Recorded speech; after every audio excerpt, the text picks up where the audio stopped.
السلام عليكم ورحمة الله وبركاته. مرحبا بكم معي في قناتي. إن شاء الله تكونوا بخير وعلى خير وفي أحسن الأحوال إن شاء الله، وعواشركم مبروكة، وإن شاء الله يدخل عليكم رمضان بالصحة والهنا إن شاء الله. اليوم كما كتشوفوا غادي نقسم ندير معكم طلبية المسمن. أخت طلبت مني ندير لها المسمن، وهاد الأخت راها مريضة، نطلبوا لها الشفاء إن شاء الله. كما يقولوا دعوة الغريب مستجابة، ربي يشفيها ويشفي جميع الأمة يا رب، آمين. اللهم عافينا وعافي جميع المسلمين. هنا نفوتوا لطريقة التحضير المسمن تاعنا. أنا غادي ندير كمية كبيرة وانتوما نقصوا على حساب الكمية اللي بغيتو. درت 2 كيلات سميد وكيلة فرينة، ونزيدو مغرف سكر وزوج مغارف ملح، ونخلطوا العناصر كما راكم تلاحظوا، ونلموه بالماء الدافي. هنا ما نستعمل لا خمارة العجين ولا خمارة الكاطو. كاين في بعض المناطق يستعملوا خمارة العجين، ولكن انا المسمن المعتمد عندي ما نديرش فيه الخمارة. يعني هذا هو القوام اللي نستعمله في المشروع نتاع المسمن. نخلطو مليح بالماء الدافي حتى تلتم العجينة، ونتحصلوا على هذه العجينة هذه ملساء متماسكة، يعني ما تكونش جارية بزاف وما تكونش قاصحة بزاف، باش تسرح لنا بسهولة من بعد. هنا ندلكوها دلكات خفيفة، يعني ما با 2 دقايق قيمة ما تلتم لنا العجينة، ونديروها في ساشي كما راكم تلاحظوا. وهذا هو السر اللي يخليها مدلوكة بدون دلك. نجيبو طنجرة الضغط او الكوكوت ونديرو فيها المسمن تاعنا ونخليوه 20 دقيقة حتى 30 دقيقة، يعني ما يطلبش وقت وما يطلبش دلك. بعد ما خليتهم ريحوا 20 دقيقة عفوا، نجيب المسمن نتاعي، شوفوا كيفاش يولي وكأنه دلكناه طري وخفيف بالبزاف. نخرج منه الهواء بهذه الطريقة كما راكم تلاحظوا، ما فيش تعب. يعني بكري كنا ندلكو ونعاودو، اليوم ما بقاش فيه التعب. خلطيه وخليه يرطب على راحته، او ديريه في الكوكوت طنجرة الضغط، ما با 20 دقيقة راه واجد. انا نقطعه كريات كبار كما راكم تلاحظوا، الاخت تبغيه كبير. نقطعهم كريات متساوية ونغطيهم بالكيس بلاستيكي ونخليهم يرتاحوا 5 دقايق فقط، ونبديو في طريقة العمل. هنا نجيبو زلافة ونديرو فيها السميد الناعم اكسترافا، ونديرو فيه ساشي تاع لا لوفير شيميك، ونخلطوهم بهذا الشكل هذا. والجهة الاخرى كنت ديجا ذوبت الزبدة، خليتها تتبخ مليح حتى تصفى منها الحليب نتاعها، ونخلطوها مع الزيت ونستعملوها للعجينة المسمن. هنا كما راكم تشوفوا فيها، هذه هي الطريقة نتاعها، وخليتها بردت بالطبع، يعني نستعملوها باردة. وهنا عندي الزيت للتوريق. انا نجيبو الكرة الاولى اللي قطعناها، دائما نبداو بالاولى، ونحطوها في السميد اللي درنا فيه لا ريفير شيميك خمارة الحلوى، ونرشوا الزيت في طاولة العمل. كما قلت لكم الزيت نورقوا به، والزبدة نرشوها في وسط الورق. نسرحوا العجينة مليح مع استعمال رشات الزيت كما راكم تلاحظوا. نرش الزيت ونسرحوا مرة مرة، نقلبوا الدائرة باش تساعدنا في التسريح.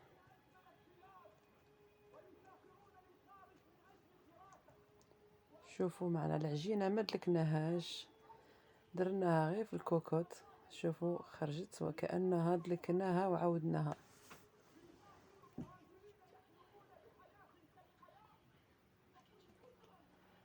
ونسرحوا سيختو الاطراف، ما خليهم شغلات، نسرحوهم مليح. كما راكم تلاحظوا نرفدوا العجينه للسماء ونجبدوا باش يساعدنا في التسريح. انا هنا عندي الحجم نتاعها كبير، والمبتدئات يجربوا حجم صغير كما يقولوا مسمنات.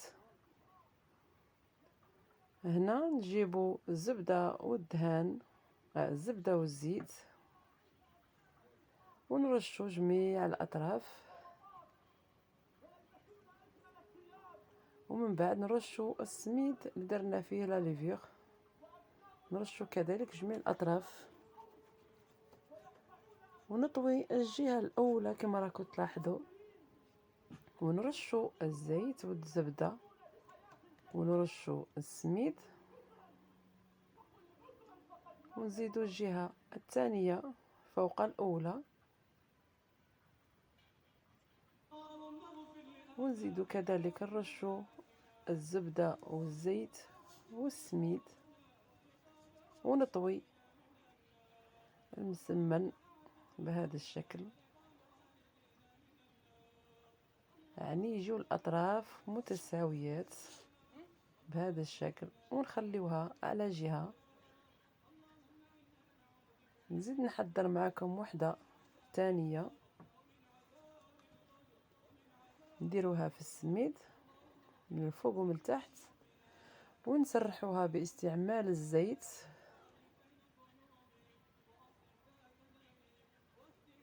الزيت هو اللي ساعدنا في التسريح تاع المسمن. الا درنا الزبده تجمد ويبقى العجينه تتقطع.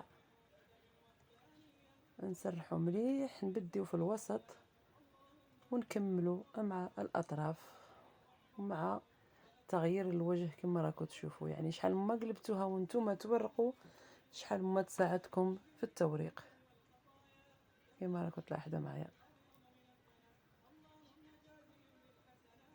ونأكدوا على الاطراف.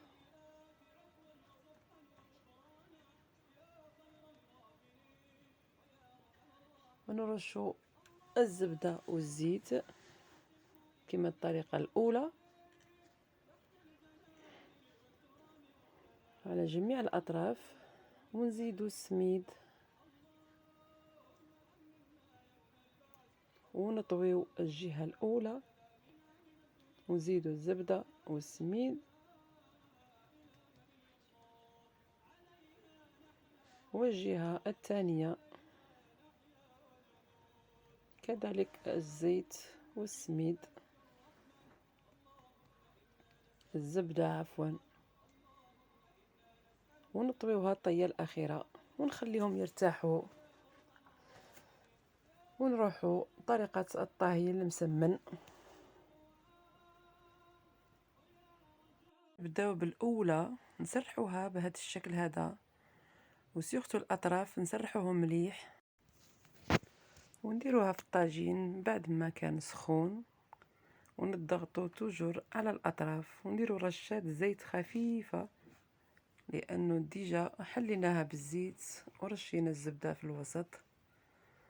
والسر نتاع المسمن نتاعنا باش يجينا منفوخ ويجينا هشيش، ندوروه مره ما نخليوهش يطيب، ومن بعد عاد نقلبوه. كي بدي يدير هاد الفقاعات هادو نقلبوه، نحركوه بهذه الطريقه هذه، ومن بعد نقلبوه على الجهه الاخرى. هذا هو سر تاع المسمن. ونزيدوا في التحريك المستمر، يعني ندوروا وهو يطيب، ما نخليوهش غير في بلاصه واحده. هذا هو السر نتاعنا باش يجي المسمن منفوخ ومحمر في كل الاطراف. ان شاء الله يكون الشكل واضح. شوفوا معايا كيفاش يجي، مرة ندوروا المسمن.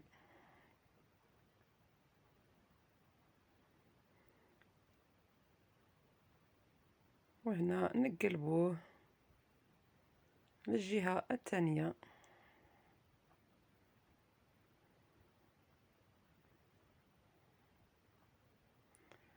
يعني تشوفوني نتو شي بيديا اختكم مولفه النار.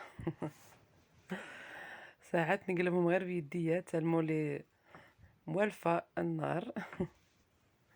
ولكن ما ديروش كيفي، استعملوا الالات باش تقلبوا المسمن. وهذا هو الوجه الاخير. المسمن تاعنا لما يطيب شوفوا كيفاش يجي وجه ذهبي ومحمر في كل الاطراف. شوفوا معايا الاطراف. نزيد معكم الحبه الثانيه ونقلبوا كما قلت لكم. سورتو نستعملوه في هذه الطريقه، هذه طريقه الدوران، يعني باش ينفخ ويتحمر في كل الاطراف.